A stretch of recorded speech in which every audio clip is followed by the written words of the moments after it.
Hello, this week on Enthusiastically Spiritual, we're going to talk about intuition now, synchronizing time and trust to get your answers. What does synchronizing time and trust to get your answers mean to you, Teresa?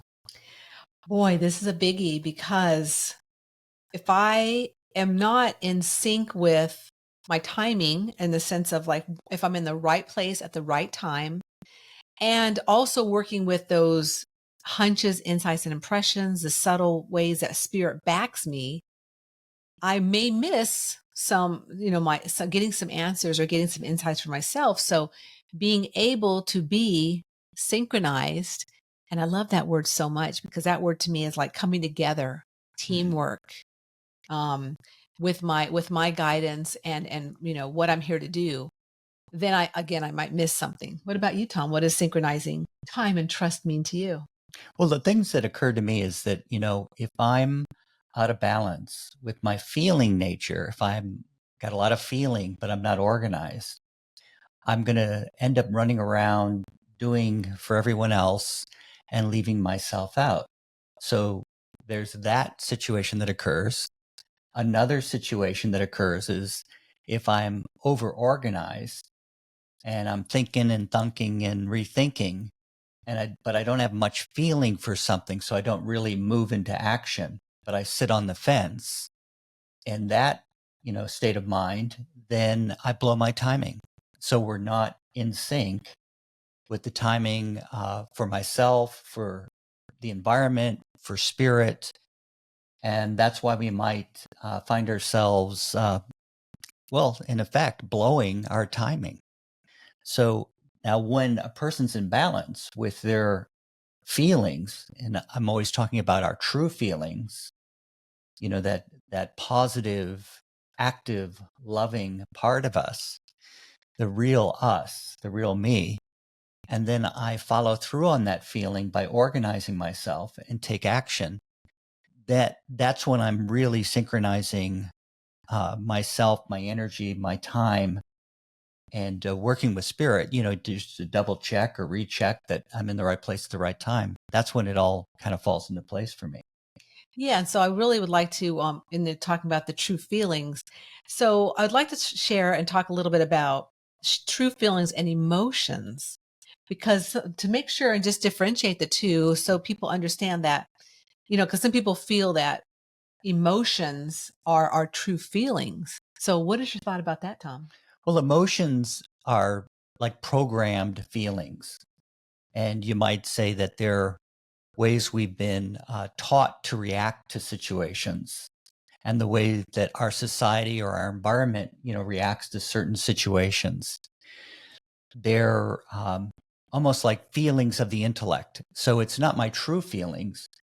Now, that's not all bad because, in our intellect, we do have certain reactions programmed to keep us safe. And, if I didn't feel that emotional fear standing in the middle of the road as the truck's bearing down on me, that's not a great way to survive. So it's not that it's bad, it's just recognizing what's a programmed reaction versus how do I truly feel about that.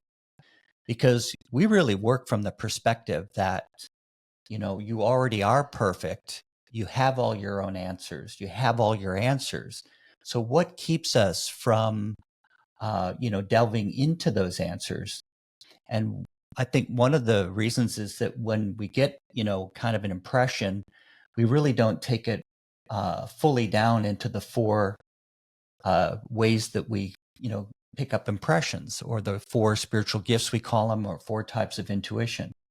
And then by becoming aware of that, your full, uh, you might say, complement of the way that you receive impressions to really round out, get the full picture, get the full idea of that impression as you work through your feelings, then you're more in sync. You're more in the right place at the right time. You're not so surprised by events that happen around you. You're more aware of what's coming. And so, anyways, I guess the difference between emotions and feelings, emotions are like how we express ourselves as well, but they're not of my soul nature. They're part of my experience here on planet Earth. Yeah. So when I think of emotions, I think of how, again, if that's a program or a belief that I picked up from maybe my mom and dad in those first 7 years, or the environment.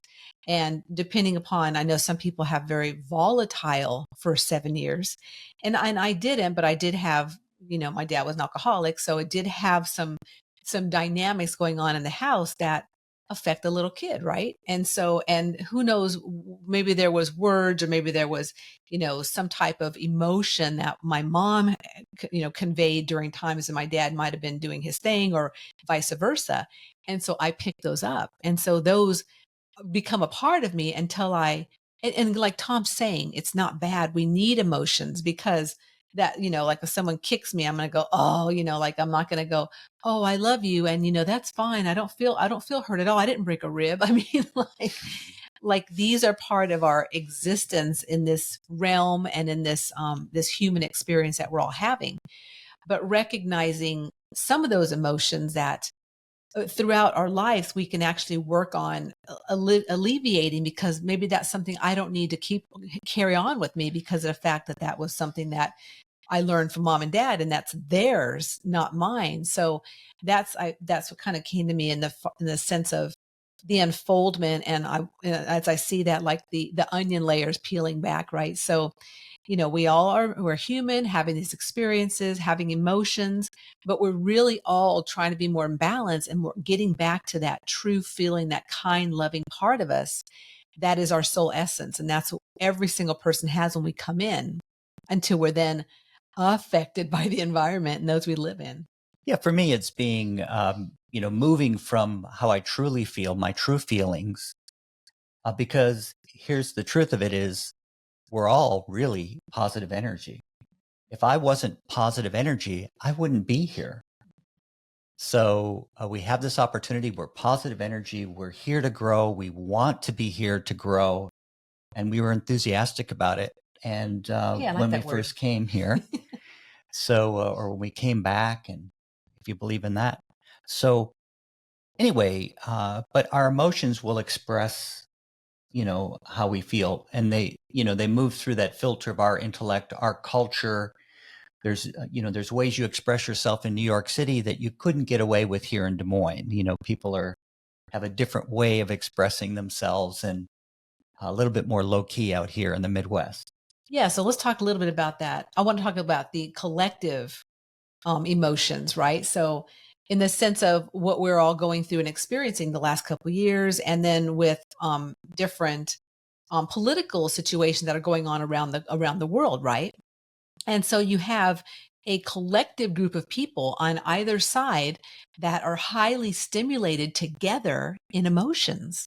They're not moving from their true feelings, but yet, like you're saying, we all have that within us, every single soul on the planet. So how do we work with a collective energy of emotions that are bound up, that are fearful, anxiety, you know, um, critiquing, judging, and whatever else, positive and negative, but pretty much the negative is what we all really notice, right? How do we work with that energy, and trusting that, that's just a part of the whole of what we're all going through? Yeah. So a solution is to be in sync with your timing, and trust yourself, and trust your spiritual helpers. My God, Tom, that is what we started with. You Yeah. are So such a good spiritual leader. yeah, and one of the things that occurs to me is if I, rebellion, there's a lot of rebellion out there, and if I rebel from my true feelings, that's usually a positive thing, because if something doesn't feel right in my true feelings, I'm going to establish my boundaries. I'm going to respect myself. I'm not going to buy into somebody else's version of me, or the manipulation. And so that's a positive thing. If I'm rebelling from my intellect, that's when I start thinking, well, my way is the only way. And, that's where the confusion moves in. So that, there's two things there. If I'm working from my true feelings, all things are good, and it's important that I respect myself as I respect others. It's all predicated. If I respect myself and am reverent with my feelings and myself, it flows from there that I would naturally respect others and their boundaries and where they're at. So I think that's the key right there, is that a lot of people out there, listeners, don't respect themselves. And without having that self-respect for who you are, your journey, and also the bigger picture we're talking about, you as a soul, you may get, and the people we're seeing gets intertwined in the energies of the the emotional energies that are out there going on at this moment, and honestly have always been going on. It's just not anything new. But what's new about right now is that it's amplified to a higher level because we've got so much media on it. We've got so much, there's so many eyes, right? Like say if we're out and something really horrific happens, there's probably 200 people standing around with a phone on it, looking at the energy of what's going on there and sharing it, broadcasting it out into the world. So, oh, I got chills as I say that. So there is definitely a amplification of what we're all experiencing right now through this emotional component. And like you're saying, and not really being synchronized with who we are and within our true feelings. What do you think about that, Tom? Yeah, we react from our programming rather than how do I truly feel, rather than responding from my true feelings. So how do I know what my true feelings are? Well, I have to relax. I have to be spiritually at peace with myself, or we have a technique, you spiritually cleanse to help you with that. And then I just tune into myself, my impressions. What do I truly feel? So those four spiritual gifts that we talk about to be in sync with, it's not just saying having a premonition. That's only one aspect of your four gifts. That's the prophecy part of us. But also, well, what's the total picture around that? How's that fitting within the total view of everything? What are the facts? What are the true facts of the situation? And then how do I feel about that? Like, is that my opportunity to even get involved in that, or is that for somebody else to go through and work with it? So being in sync with your four gifts, not just one way of, you might say, receiving impressions, but working with all four is one of the solutions. And then tuning into your spiritual helpers and being aware of the concepts you have, so if there's a fear that moves in there, a lot of times those blocks that we have that keep us from getting the full impression is just based on a fear. I can almost feel the fear as I get, if it's not something I want to see. My first gift is a gift of vision, so I think in pictures.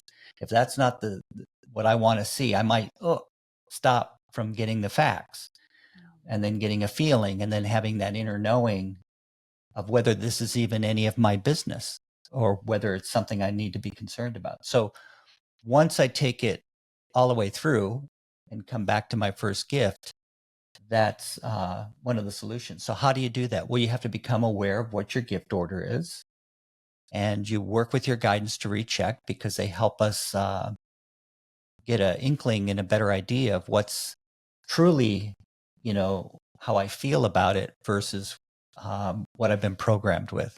Yeah, and I think also, or I should say, I feel about Yeah. is that this is a process. So, Tom and I are sharing this, some things we put together for ourselves, and and being able to bring that forth to you, listeners, and other people who are ready to hear it and ready to embrace it. It's again like that onion layer, like it's layer by layer, because the awareness that I have today, I didn't have 2 years ago, 5 years ago, 10 years ago. I've developed this over time. And so we're excited because we actually have a class coming up called Intuition Now. It's going to be on Friday, August 2nd at 7 p.m. Eastern. It's a 90-minute session and masterclass. And what we're going to be doing is exploring how to synchronize time and trusting your four gifts, working with your guidance, giving you some insights, also some techniques that's going to really help you relax. And what I really like about these classes that Tom and I've been doing lately is We also, the container is set up for you listeners, because a lot of times people, what I hear out there, in myself too, is I don't have time for that. I'm so Hmm. busy, la, la, la, la, on and on. But where do you put your time? And so dedicating a 90-minute time container with us, where you can come together with other like-minded people and really explore your intuition and how to open that up and feel into some of the techniques and some of the things we're going to be exploring. It's really a fun time. Yeah, we'll be sharing, some facts about, the game of life and how we work with it, some of our personal experiences, and also really we're just going to be passing on some tools and techniques for you to explore for yourself how you make that practical. Right. It's going to be super fun. So if you're interested in that, I'll have that, the link down below in the show notes that Mhm. you can definitely book your seat. Again, I don't know if I even said it, it's free, the free 90 minutes. Yeah, and it may not take all that time, but we're blocking out 90 minutes so that we can have plenty of space. And if you have any questions at the end. Yeah, it'll be a lot of fun. So we hope you would like to join us and start synchronizing your time and trust to get your answers. Yes. And remember That life is too short to not be enthusiastic about your unique journey. To keep the enthusiasm going, please like, subscribe, or comment below. We would love to hear from you.